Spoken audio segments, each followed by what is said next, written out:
stand up. There you go. You were dreaming. What's your name? Why I love Morrowind. Well, it's easy. Pure freedom. Sandbox in the truest form. And it doesn't hold your hand. That's just how it is in Morrowind. And here are a few other things I might add. The game doesn't allude to anything important. It just sets you free, there and there. There is no mention of the end of the world, no princess that needs rescuing, no Dark Lord. Oh, well, actually, there is a Dark Lord, of course, Mr. Dagoth, but you have to look into it to find out about it. Now, usually, in games like these, the king of the land will sit you down and set you out on your quest. But not here. You just get dropped off the boat and waved goodbye. You wander around, talk to people. They usually treat you like dirt. I remember going into the local drinking house and everyone there hated me and they would curse me and there was nothing I could do to make them like me. So gritty and grim and hilarious. This was not a jolly, cheery fantasy world where elves danced and made songs. No! Here, elves wanted to trick you, steal from you, or straight up kill you. It was so dark and dangerous. And this made it exciting. You just wanted to get out there and make a name for yourself in this strange and hostile world. The full game, with all its expansions complete, with the vast land of Vardenvale, the capital of Mournhold, and the small isle of Solstheim to explore, it was amazing. But I remember Vardenvale the most. Discovering it for the first time, it was memorable. A great moment in gaming for me. I've played a lot of games over the years, but I simply cannot forget the vastness and the strangeness of Morrowind. You have about 12 square miles to explore. So this game is smaller than its sequels, Oblivion and Skyrim, but if you ask me, Morrowind always and still does feel larger to me when I explore it. It is because the world of Vardenfell is brilliantly designed. The landscape is a maze of hills and valleys and ashy steppes. It is not a flat field like Cyrodiil in Oblivion, and you can't just go in any direction wherever you want straight away. No!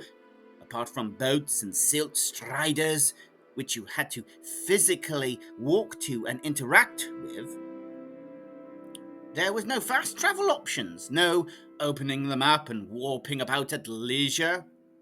If you got stranded somewhere, that was it. You were stuck. This forced you to prepare for your adventure before setting out. I loved that. The fact that you could get lost wandering the Ashlands, for example, made the game more exciting to me. The island of Vardenfell, the green fields around Vivek, the Ashland wastes and the tundra plains of West Gosh, beyond. That all looked nice to me. Each of the regions were unique. And then there was the Varian architecture of the Dark Elf towns, the Dwemer ruins, all combined made the world feel mysterious.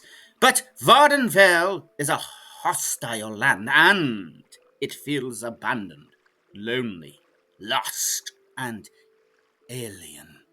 The towns are empty, ghost-like, and the hills and the mountains are riddled with tunnels and tombs, ripe for adventure and plunder. Marvelous stuff indeed. Everything a fantasy RPG fan could want was here, in the land of the Dark Elves. Morrowind was different from the other Elder Scroll games, and why so, you ask? And you have a right to ask such a question. I think it is because of this. The original audience was hardcore gamers who just wanted to get stuck into a massive game. They wanted a challenge and didn't care what the developers threw at them. The people who played Elder Scrolls 3 Morrowind were veterans of games like Ultima and Baldur's Gate. They will take anything on. But as Morrowind happened to grow in popularity, chiefly among the console gamers on the Xbox, who had never played anything like it before, the Elder Scrolls team started to dim their future games, if you will, to make them more palatable for a mainstream audience. So indeed, future games in the series were dumbed down, simplified. Well, I do like Elder Scrolls 4 and 5. They just never hit that sweet spot for me. That feeling of getting lost in a strange, hostile land. I actually like the mist in the distance of vanilla Morrowind. Some of you might disagree. I get it. But for me, it enhances the mystery. Morrowind was the first game that I played where I could really just wander around aimlessly, create my own adventure, for example. Here is the story of my first adventure that happened through my own stupidity. So, okay, this is what happened. I entered a random shop in Balmora. I was new to the game and I didn't know what I was doing. Accidentally, I pressed the space bar next to an item. After picking it up, the shopkeeper cried, "Thief!" And then he drew a dagger, ran from behind the counter, and started to attack me. I was fresh out of Sadanin at the time, so I was too weak to challenge him, so I ran away, only to be picked up by a local guard. And then I was thrown into a prison outpost deep in the Ashlands. I had to spend a couple of days in jail. When I was released, I was stripped of all my items and left by the guards, utterly defenseless. In the Ashlands, yes. What happened next? Well, let's say that it did not go well. An ash storm broke out, and I wandered, utterly lost in the fiery vapor, till I heard a screech. It was to be my first of many unfortunate encounters with a cliff racer. With no means of defending myself. It was over. It would have been better if I had remained in prison. But no, the Empire threw me out and left me to die. I remember it to this day. Not my finest moment. I'm playing Morrowind again. Oh gosh, that music sends chills down my spine. I'm looking forward to rediscovering the game, embarking on new adventures in Vardenfell and beyond. I shall be looking into Morrowind Nexus, where all the mods are. Gosh, I have not used that website in a long while, but here we go.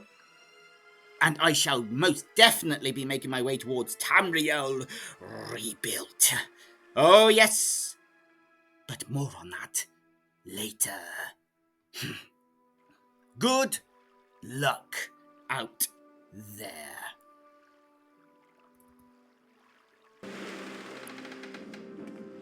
Quiet. Here comes the guard.